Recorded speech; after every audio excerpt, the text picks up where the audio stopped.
What's up guys? In this video, I'm going to share with you my top 5 tips for managing your Airbnb or short-term rental property completely remotely.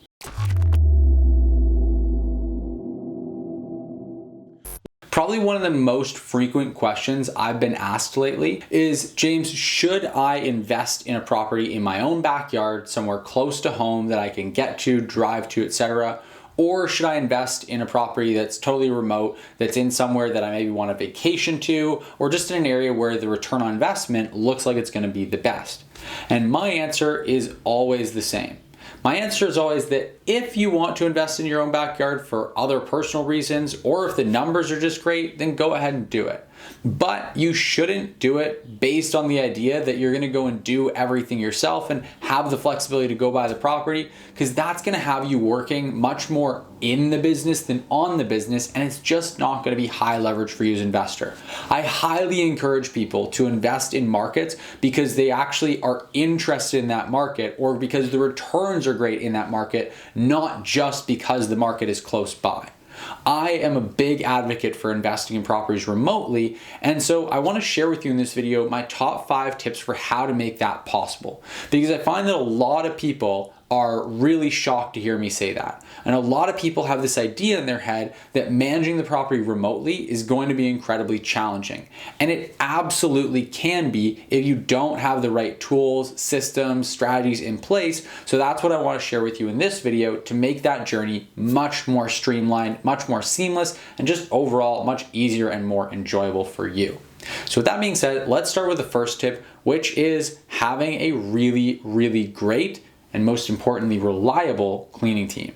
Now, cleaning team reliability is probably the most important thing overall when it comes to managing a short-term rental property remotely. If your cleaning team is not one that you can count on to be there on time and do a good job without you having to overlook all their work, that's going to make managing the property remotely a whole lot more difficult, not to mention way more stressful.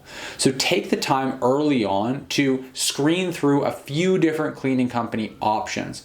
Make sure you carefully consider the decision you're making here. And my advice as well is to have someone as a backup that you can use if you're in a bind. Having this set up and off your plate, not needing to worry about this, is going to make hosting remotely way more enjoyable. And it means that now anything that needs to be dealt with last minute that's going to relate to guest satisfaction can be. So priority number 1, my tip number 1, is have an absolutely amazing and first and foremost reliable cleaning team local to your property that can take care of its needs on the ground. Now, tip number 2, which goes hand in hand with that, is having a really great team of maintenance people. I recommend having one person that's just a general handyman that's going to go by to the property maybe once a week or once every 2 weeks if you have a single family home that's got things like a yard, a driveway to maintain in the winter, things like that. If you just have a condo or an area, a property that doesn't require as much ongoing maintenance, that won't be super necessary, but it is still good to have a general handyman in your Rolodex you can call up to go by there whenever something is needed at the property. Beyond that, it is really great to have a pre-vetted list of different tradespeople in that area, so that if you have a plumbing issue, you can call your plumber. If you have an electrical issue, you can call your electrician. So that you don't have to frantically search for the right person when the time comes. I highly recommend getting that list put together in advance of people that you vetted, that you know are in the area, that you know are generally available, have good rates, and are going to do good work. There's nothing worse than having a water issue where there's a leak in the basement, and now is the time when you have to frantically search around to try to find a plumber as your basement fills with water. You want to have the person already heading over to the property when that happens. You don't want to just be starting your search for the right guy. So that's tip number 2, is find really reliable maintenance people. Number 1, a general handyman, but also supplemental to that is your different tradespeople for the more specialized work that may need to be done at the property. Now, third, which goes again hand in hand with those 2 things, is systems. You want to have systems for your team. Yes, that's pretty obvious, right? Or at least it should be at this point if you've been watching my videos. Side note, if you haven't been watching my videos, you're new to the channel here, make sure you hit subscribe to stay up to date with the 2 new videos we post every single week. And while you're at it, you might as well hit the like button down below as well. But at this point, you should know that I'm a big advocate for systems. So what I mean by this is making sure that your cleaning team has a cleaning manual that shows them exactly how the property should be staged, where they can find everything, and what to do when something happens. So for example, if they run out of supplies, or if there's a damaged item at the property, or something goes missing, you should have systems and processes established for what they're going to do in those different scenarios that are inevitably going to come up after however long that you've been managing the property or owning the property for. So systems on that front are really important. But one thing I think gets overlooked more often than not is systems for your guests, processes for your guests. Because again, if you're not there close by, if you're not right next door to the property, you're not going to be running over to troubleshoot the guest that can't figure out how to get the projector to work, or doesn't understand how to work the hot tub, or is having a hard time just even unlocking the front door. You're certainly not going to want to call on your maintenance person or your cleaning person to go and drive over there and deal with that. That's going to get expensive really quickly. And so having really good systems and really good backups for those systems is going to be really important as well.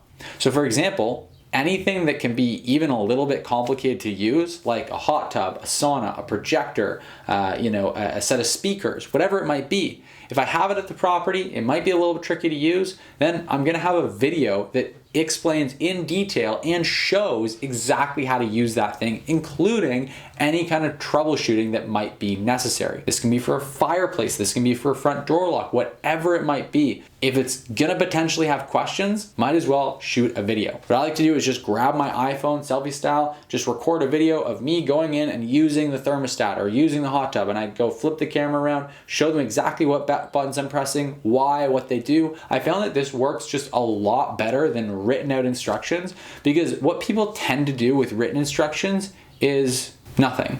Realistically, most people don't read them. They don't actually go through and take the time to sit through and read them. But I found that if you send a guest a video on how to use the hot tub, then they'll actually take the time to watch it. Go figure. So I found that that works really well. And that just helps so that you're not going to have to be as involved and your guests are still going to have a really great stay. Now, the fourth tip that I have is, again, goes pretty hand in hand with that, automation. So this is some of the tools that I'll typically have those kind of explainer videos for, is a lot of my smart home automation. I'm a big fan of automation because it allows you to control things from afar that otherwise you just wouldn't be able to control. And so for example, on every property that I have a smart thermostat. It allows me to then adjust the temperature at the property remotely from wherever I am in the world. So if the guest leaves the property and cranks up the air conditioning or cranks up the heating in the winter, I can just adjust it wherever I am, or my team can adjust it to a more reasonable amount so that my hydro bill isn't absolutely through the roof. It's also really cool that with these ones, pretty easy to program in most cases, so you can set it so that when the person is away from the home, it'll automatically turn things down or turn things up or whatever it might be, depending on the season. And it just means that you're gonna save a bunch of money. Now, the other thing I like to automate is gonna be my TVs. Smart home automation for the TVs, just again, makes it nice and user-friendly for the guests.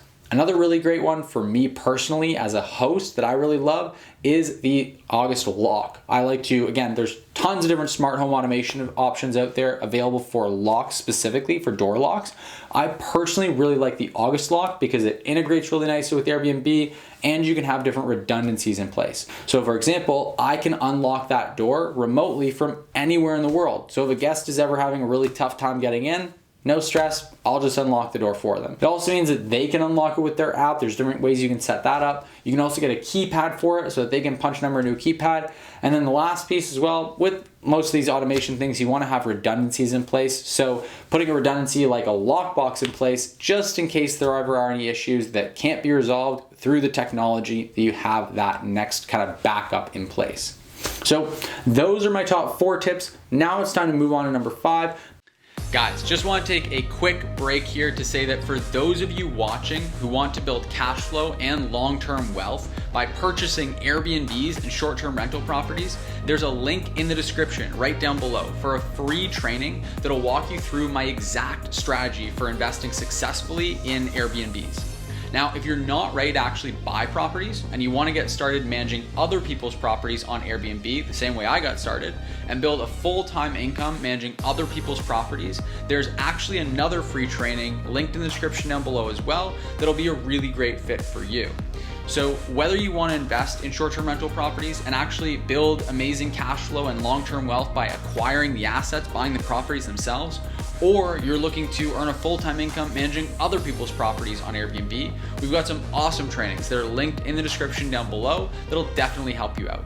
When you sign up for the trainings, we're also going to send you a few other tools and resources completely for free just to help you get started. Again, the links to sign up are in the description down below, and both trainings and all the tools are completely free. So make sure to register for the trainings, links in the description down below.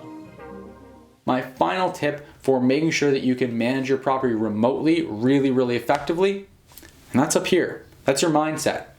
I find that probably one of the bigger things that holds people back from managing a property remotely is just the way that they think about their property and they think about hosting and managing the property on Airbnb. The way that you got to think about it is like a business. You want to treat this property like a business and solve things the way that a business owner would solve them. It means not getting emotionally invested into the issues that happen and not taking things too personally. I find that when problems come up, we can often feel powerless if we can't go and actually do it yourself. You know, a lot of people have this mentality of if you want it done right, you've got to do it yourself. But when you're managing the property remotely, it's just not an option. It's not like you're going to hop on a plane and fly over to the property to get some problem sorted out.